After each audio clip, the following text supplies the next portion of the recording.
$100. Oh, yeah. Thank you.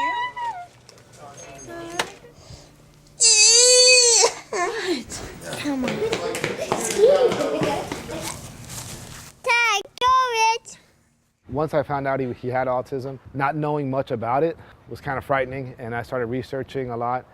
And then I realized, wow, here we are we're in public safety, and if I didn't know anything about it, and I have a son with autism, who's to say that the guy that's my partner knows anything about autism? Awesome. It was true. Nobody in our department knew much about autism.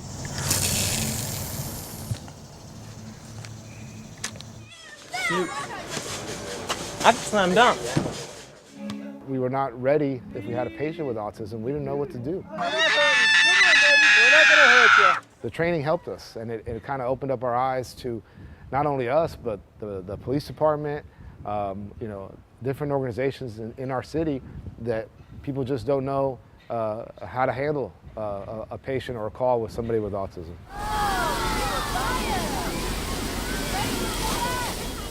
This year is the first time in our county where we've seen more involvement with different agencies. When you have your community buying into it, you can accomplish so much more. I want to thank all of you for coming out to our demonstration. It's an important part of what we do to improve safety here in St. Lucie County. So I'm excited about what we're going to do next year to just keep the ball rolling, keep the momentum going.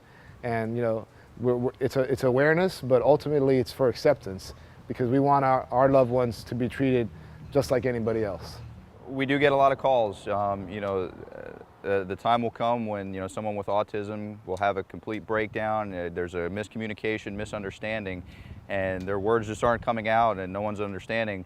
And they really can't dispel their emotions on a calm level, so it will escalate, and when it escalates, it can escalate very rapidly and very quickly.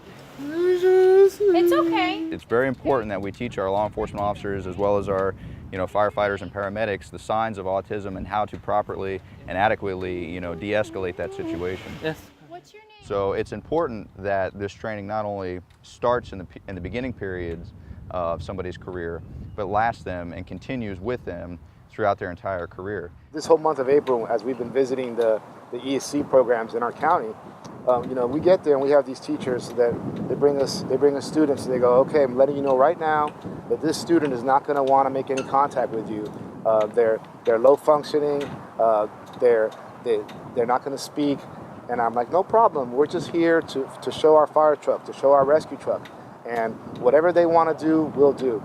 And every student that we've met so far, even the ones that the teachers warned us that these children would not be able to make any contact with us, one by one approached the rescue, approached the fire truck on their own terms, because it was something that, even though they thought that it would be scary, the fact that we were there and it was calm, there was no lights, the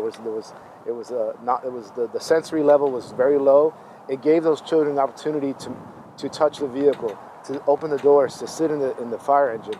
And those are things that those kids are going to remember, and as they're adults, it's going to help them if they have to make contact with fire or police, that it's not a scary thing. That if they can remember those thoughts of us visiting and them seeing that we're there to help, that's the goal, is to have an easy transaction.